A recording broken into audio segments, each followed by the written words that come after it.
자, 언론사상 최초로 손바닥으로 개척한 뉴스이죠. 현역 정치인들이 기자가 돼서 정신 바짝 차리고 특종을 찾아서 뛰는 정신 차리는 뉴스입니다. 인사부터 드리겠습니다. 먼저 범여권 대표 기자 신지호 기자 불러봅니다. 신지호 기자.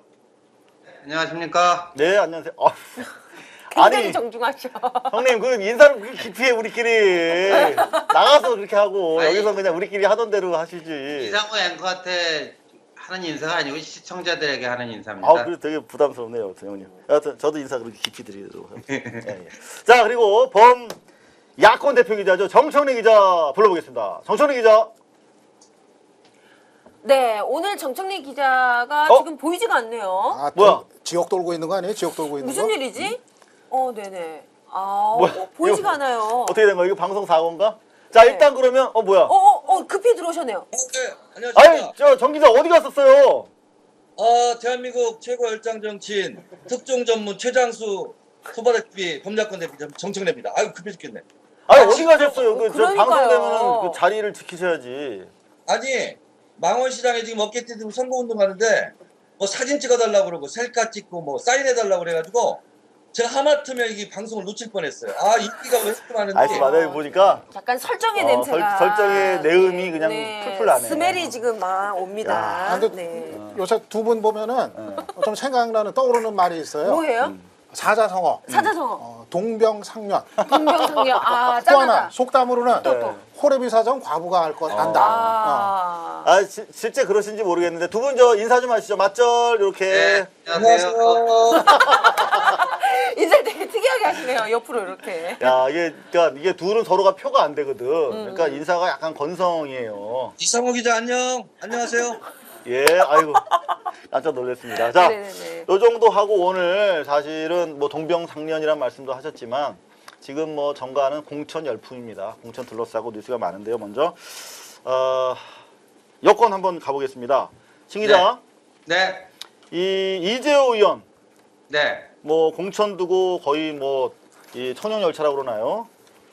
청년 열차 타고 있는데 비대위랑 공추위가 이제 정면 대립 양상을 보이고 있어요. 김종인 비대위원은 이제 사퇴하겠다 이렇게 강력하게 맞서고 있는데 이 공천 갈등이 쉽게 사그라들지 않을 것 같아요. 당내 분위기 어떤지 좀 전해주시죠. 예, 비대위랑 공천이랑 한판 세게 붙은 게 사실입니다. 그죠? 그런데 결과적으로 보면 공천위의 판정승으로 끝난 것 같습니다. 김종인 비대위원께서 공천 결과에 특히 이재호 의원 공천에 불만을 품고 네. 그만두겠다 이렇게 말씀을 하셨는데 네.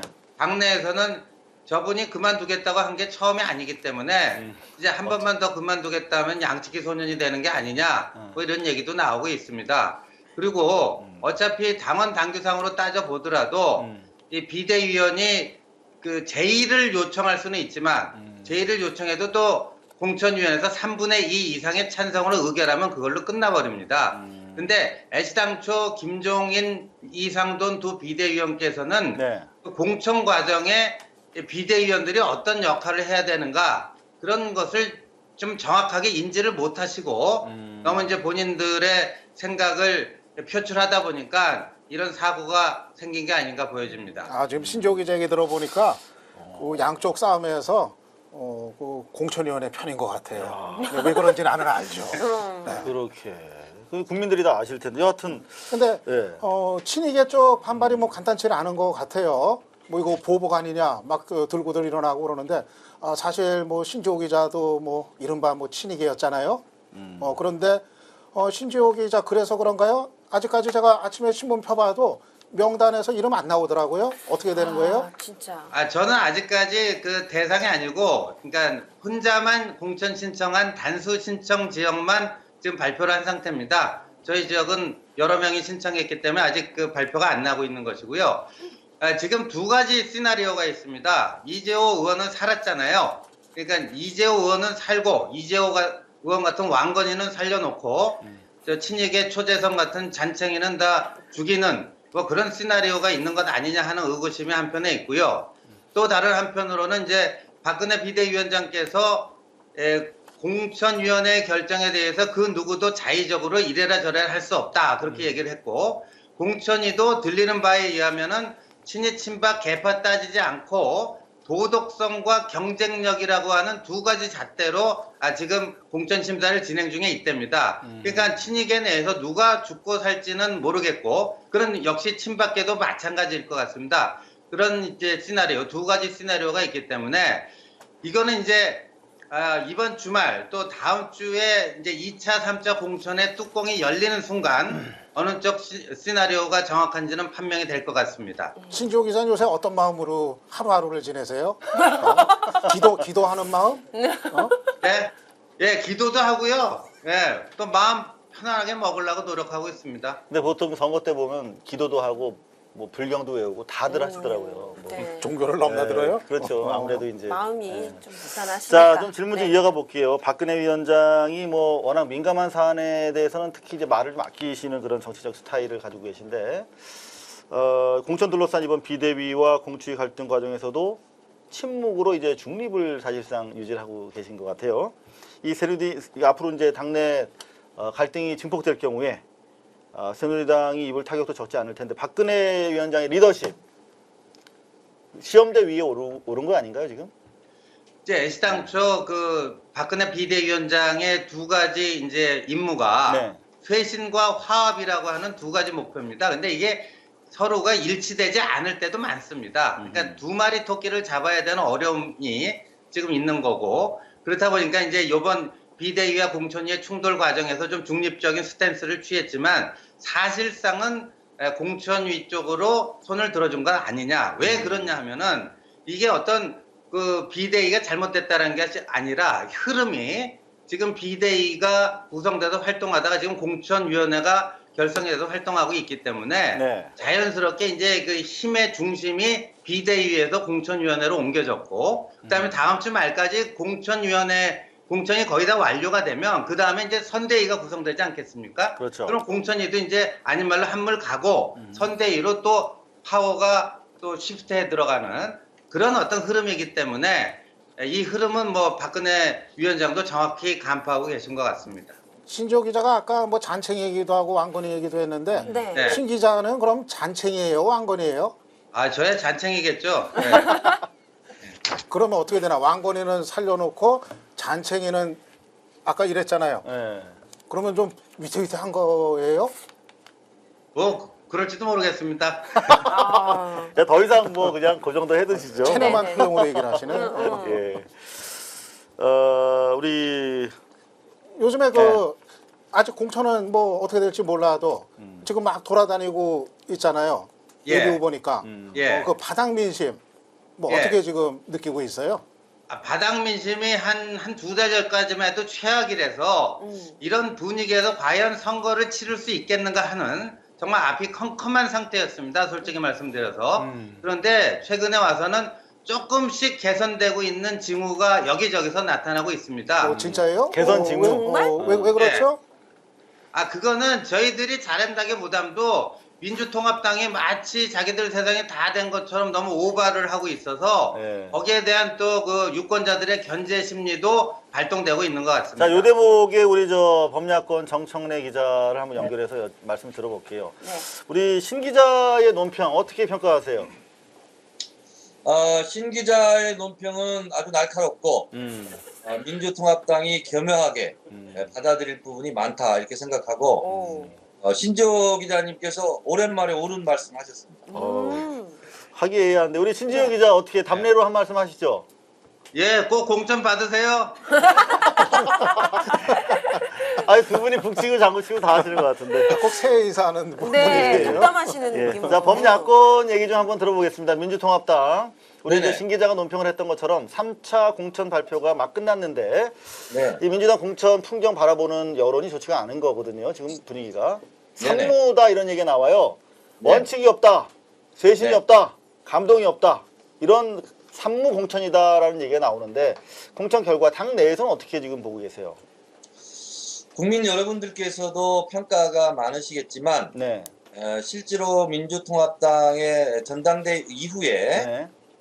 석패율 제도에 대한 문제, 여성 의무 할당 공천, 조용한 대법관 파동, 그리고 이번에 실제로 내부적으로 문제가 많은 원칙 없는 공천이다 이런 얘기가 누구는 어떤 범죄 전과 경력이 있는데 그 공천이 되고 누구는 또 안 되고 이런 게 실제로 많고요. 또 하나는 국민들께서 현역들을 좀 대폭 물갈이하면 물갈이해야 된다 이런 논란이 있는데 거기에 만족할 만한 조응이 지금 안 돼 있는 것이 사실인 것 같습니다.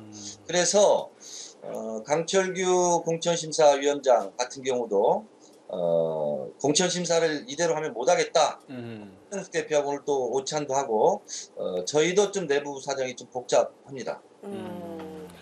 좀 약간 지금 벗어나는 의견이 지금 SNS에 와 있습니다. 유창선 네. 박사님 머리 옆으로 넘기니까 영해 보여요. 라는 의견이 왔습니다. 지금 네 박사님. 아, 네. 정신 차려 뉴스 하다가 자, 갑자기 이거 뭐, 네. 꽃으로 또 때리면 안 되지. 아, 그냥 한대.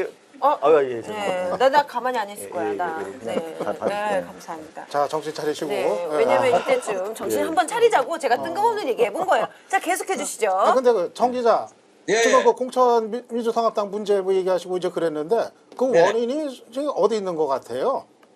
잘 못 들었어요. 다시 한번 말씀해 주세요. 아, 참. 제가 흐름을 끊었나요? 죄송합니다. 그러니까 민주당이 공천에서 그렇게 지금 헤매고 있는 거 네. 그거 원인이 뭐라고 생각을 하세요? 뭐 한 대표 책임이에요? 뭐예요? 이런 문제가 있는 것 같습니다. 그 강철규 공천심사위원장님께서 이런 말씀을 하셨어요. 현역 물갈이를 많이 해야 거기에 대한 충격 효과도 있고 국민들의 물갈이 요구에 대한 그런 보답하는 것도 있는데 실제로 18대 총선 때 민주당 입장으로는 많이 어려웠거든요. 거기에서 당선된 분들은 실제로 경쟁력이 있는 분들이다. 그런데 무턱대고 잘라낼 수는 없지 않는가 이런 말씀을 하셨어요. 그래서 공천심사위나 한명숙 대표 등 지도부에서는 내부적인 논리에 어느 정도 빠져 있는 것이 사실이에요. 그러나 국민들은 디테일에는 관심이 없죠. 누구를 몇 명 물갈이했고 누구를 참신한 사람을 공천했고 이제 이런 데 관심이 많으실 텐데 저도 같은 민주통합당의 당원으로서 또 후보로서 이 문제를 참 풀기가 어떻게 하면 잘 풀 수 있을까 이런 저도 좀 이렇게 좀 어려워요 사실. 우리 정청래 기자가 지금 선거 때가 되니까 네. 그 특유의 어떤 그 독설이 없어졌어. 아. 너무나 정치인 같았고. 좀 제가 부러우신 것 좀 같은데. 불편한 말씀 하나 여쭤볼게요. 동구 그 광주 동구에서 네네. 그 선거인단 모집 과정에서 투진 자살이 있었고 네네. 그 과정에서 그 선거인단 동원 지금 혐의가 속속 밝혀지고 있거든요. 네네. 좀 부끄러운 일 아닙니까? 그 문제를 말씀드리기 이전에 네. 어쨌든 간에 이우열 불문하고 돌아가신 분이 한 분이 생기지 않았습니까? 네네. 근데 그분에 대해서 민주통합당이 제대로 조문을 하지 않는다. 비판 기사가 있었어요. 네. 제가 당을 대표해서 삼가 조의를 표합니다. 당을 대표하셔요? 제가 지금 손바닥 TV 나왔으니까 제가 대표해야 예, 되죠. 예. 네. 깜짝 놀랐어요. 뭐. 네. 네. 그런데 지금 모바일 현장 투표 포함해서 네. 국민선 선거인단이 100만 명이 넘었거든요. 그렇죠. 아무래도 예비 후보 진영에서는 다른 조건이 없이 선거인단 투표로 100% 결정이 되기 때문에 당연히 자기를 찍어줄 수 있는 선거인단을 모집하고 또 나를 지지해달라 하는 것은 당연한 선거운동인데 문제는 그 선거인단의 동의 없이 무작위로 불법적으로 가입시키고 하는 형태가 좀 있기는 있는 것 같아요. 그것이 문제인 거죠. 그런데 조직 동원한다 이 말이 굉장히 부정적인 단어로 쓰여지는데 저 같은 현실 정치를 하는 사람은 기본적으로 자발적인 참여에만 의존할 수는 없는 또 이런 현실적인 문제가 있거든요. 그래서 제가 망원시장에 나가서도 선거인단에 가입해 주세요. 선거인단에 가입해 주세요. 이렇게 하거든요. 그렇게 해서 이분들이 이제 선거인단에 가입하는 건데 명부를 놓고 주민등록번호가 나와 있는 걸 놓고 이렇게 하는 것은 아무래도 좀 문제가 많았던 것 근데 같고. 제가 듣기에는 좀 우리 정청래 기자가 아무래도 정치인이다 보니까 조금 네. 변명처럼 들리는 경향이 좀 있어요. 네. 우리 유창선 박사께서 어떻게 보세요? 이게 좀 사실 좀 비민주적인 사실 관행인 것 같은데. 그러니까는 글쎄 뭐 어느 정도 현실적으로 뭐 조직 동원 안 할 수가 없다. 뭐 이제 지금 이제 현실적인 이제 얘기인데 정치인으로서 근데 애당초 취지는 그게 아니었잖아요. 그러면 이제 공천혁명 부풀려서 얘기까지 해놨는데 네네. 그러면 아예 그냥 그 제도를 채택을 하지 말든가 하려면 네. 제대로 하든가 좀 이런 거 아닐까요? 어때요? 당에서 처음에 의도할 때 이런 거죠. 한 지역구당 10,000명이 넘어가면 조직으로 동원하든 말든 그것에 관계없이 시대적 흐름으로 후보가 결정될 수 있다. 실제로 이제 그런 측면이 많이 있고요. 문제는 뭐냐면 합법적으로 했느냐 불법적으로 했느냐 이것이 이제 문제인 거죠. 근데 제가 광주 동구의 문제 같은 경우는 뉴스를 통해서 보더라도 어쨌든 주민등록 번호까지 나와 있는 것을 놓고 조직적으로 한 것이 문제가 아니라 불법적으로 했다는 것이 문제의 소지가 많이 있었다는 게 보입니다. 아, 예, 여하튼 아무튼 뭐, 뭐, 예, 예. 예, 지켜보는 뭐 국민들 입장에서는 네. 정말 뭐 이번에 있었던 그 자살 그 사고 그런 일 정말 그 불법적인 어떤 모집 이런 거 좀 정말 보고 싶지 않은 그 마음은 좀 전해드리고 싶고요. 네, 지금 SNS 여론이요, 좀 별로 좋지 않다. 좀 약간 민주통합당에 대한, 지금 좀 약간 좋지 않은 여론이 형성되고 있는 것 같아요. 18대 민주당 국회의원 중에 제대로 일하는 분들 몇 분이나 되시냐는 의견. 네, 그리고 민주당 이런 식으로 하면 땅 치고 후회할 것이다. 네, 이런 SNS 의견이 있습니다. 네, 아까 그래서 뭐 신조 기자도 뭐 바닥 민심 뭐 이렇게 좀 얘기 전한 거 아닌가 이제 싶기도 한데 정 기자 그리고 또 지금 민주당 공천에서 또 쟁점 있죠. 그 이른바 이제 정체성 문제. 네네. 대표적인 인물로 지금 김진표 원내대표 공천하는 게 맞냐 아니 안 해야 되느냐 그 뭐 논쟁도 많고 뭐 그런 것 같은데 정 기자는 그 문제 뭐 어떻게 지금 보세요? 저는 민주통합당의 정체성의 상징이지 않습니까? 개혁 아이콘. 그래서 그렇게 됐어요? 나는 정청래 기자의 정체를 알 수가 없어. 예, 말씀하세요. 네. 저는 대체적으로 SNS 민심이 네. 김진표 원내대표에 대해서 문제 제기가 많이 있고 특히 이제 선대인 세금혁명당 당수가 낙천 운동을 하고 있어요 지금. 당 지도부에서도 이 문제를 놓고 굉장히 지금 골머리를 앓고 있는데 어쨌든 저는 말씀드리지 않아도 제 뜻은 잘 아시겠죠? 개혁 아이콘. 예. 아, 모르겠는데요. 다 얘기 끝난 거예요? 아니, 너무나 정치적이야, 지금. 네. 되게 비겁해진 것 같다. 네, 야, 지금 이게 약간 얼굴이 선거가- 붉어지셨어요, 지금. 선거가, 아니 우리 정청래 기자가 옛날에 안 저랬거든. 선거가 무섭다, 진짜. 아니 얼굴이 빨개지셨어, 갑자기. 아무리 선거여도 그렇지 이거 좀 비겁한 거 아니에요 이거? 근데 저는 뭐 다음 주가 지나면 네. 우리 정청래 기자가 원래 모습으로 돌아올 수 있지 않을까 뭐 그런 생각을 해봅니다. 후보가 예, 예. 되든 안 되든 정리가 되니까 자, 자유롭게. 예, 예. 우리 지금 뭐 아까도 뭐 거론이 얼핏 됐지만 박근혜 이제 비대위원장 같은 경우에 이제 정수장학회가 아킬레스건이고 또 우리 한명숙 대표 같은 경우에 한미 FTA에 대한 입장이 좀 애매한 부분이 좀 아킬레스건이 아니냐 뭐 이런 얘기가 나오는데 그 부분에 대해서 전체적으로 그 민통당의 정체성 이슈가 한 대표와 무관하지 않다는 게 지금 인터넷의 여론이거든요. 그 부분에 대해서 한 번 더 말씀을 좀 해보시죠. 과감하게. 이게 이런 것 같습니다. 한명숙 대표가 총리 시절에 네. FTA 반대 시위에 대해서 엄단하겠다는 이런 말씀을 하신 것은 사실인 것 같고요. 네. 그런데 오히려 또 저는 어떻게 걱정을 했냐면 네. 한미 FTA 폐기 오바마 대통령이 전달하는 그 기자회견장에 네. 한명숙 대표가 직접 또 나오셨어요. 그래서 저는 설령 그렇게 마음을 먹고 있어도 안 나오는 것이 혹시 더 좋지 않았을까. 왜냐하면 그리고 나서 박근혜 비대위원장으로부터 바로 공격을 받았거든요. 언제는 총리 때는 FTA 반대에 대해서 엄단하겠다고 해놓고 또 폐기 이 국가적으로 중대 사안에서 야당 대표로서 무책임한 게 아니냐 이런 또 공격을 받을 빌미를 또 제공했어요. 그래서 역시 양극단에 이렇게 큰 진폭으로 움직이는 것은 대표로서는 좀 적절하지 않지 않았나 하는 당의 지적이 있습니다.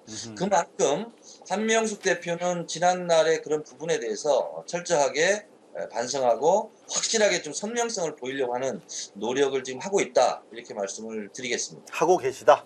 네. 네, 일단 그렇게 정리해서 이해를 하겠습니다. 마지막 말은 네. 멘트는 그렇게 이제 정리를 하네요. 기대가 좀 반영된 것 비판을 같아요. 했다가 마지막 마무리는 이제 좋습니다. 오늘도 뭐 좀 총선 때라 아무래도 이제 유세하러 선거운동 때문에 바쁘셔서들 그런 것 같은데 기사가 함량이 조금 좀 떨어지는 것 같아요. 네. 예, 혹시 특종 없으십니까? 예, 특종이 될지 안 될지 모르겠는데요. 특종. 자, 신지호 기자. 지금 그 한명숙 대표님 말씀이 나와서 그러는데 제가 직접 경험한 것입니다. 오늘 네. 이제 손바닥 TV를 통해서 처음 공개하는 사실인데요. 자, 네. 단독 공개입니다. 아, 어떤 내용인지 기대돼요. 기대됩니다. 기대돼. 네네. 2007년 초였습니다. 초로 2007년. 기억이 되고 당시 그 한명숙 국무총리 시절입니다.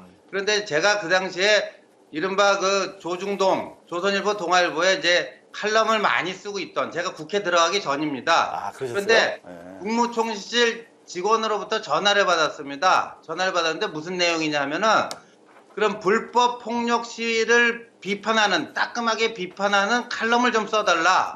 그런 국무총리실 직원의 전화를 받았어요. 그래서 FT 문제 가지고요. 예. 한미 FTA랑 그 평택 미군 기지 반대 투쟁을 하지 않았습니까? 네. 이른바 진보 진영에서. 그래서 그런 것들을 따끔하게 비판하는 글을 칼럼을 써달라. 이런 그 제가 전화를 받고 제가 좀 의아해했습니다. 왜냐하면 저는 그 당시 그 노무현 정권의 반대쪽에 있는 사람인데 왜 저한테 이런 전화를 하셨습니까? 그랬더니 저쪽 진영에는 그런 거를 써줄 만한 사람이 없어서 어쩔 수 없이 저한테 전화했다. 뭐 이런 일이 있었습니다. 그래서 쓰셨어요? 썼습니다. 어디다 쓰셨어요? 그때 아마 조선일보에 쓴 것 같습니다. 원고료는 받으셨어요? 네, 원고료 받았죠. 예. 한번 기사를 한번 뒤져봐야겠네요. 이거 어떻게 해야 네. 되나? 이거 특종으로 인정을 해야 되나요? 어떻게 해야 되나? 참 이거 요거는 조심스럽네. 일단 뭐 조중동에다가 쓰셨다 그러니까 뭐 다 막. 이게 정치적으로 민감해가지고 워낙 우리가 참 조심스럽네. 나도 그거는 저희가 회의를 한번 해볼게요. 네. 예, 뭐 딱히 뭐 이렇게 인정 안 해주셔도 됩니다. 예, 저 두 분 인사 나누시고요. 오늘도 그 바쁜 와중에 뛰어주셔서 감사합니다. 다음 주에 뵙겠습니다. 예. 고맙습니다. 네, 네, 감사합니다. 네, 아 수고하셨습니다.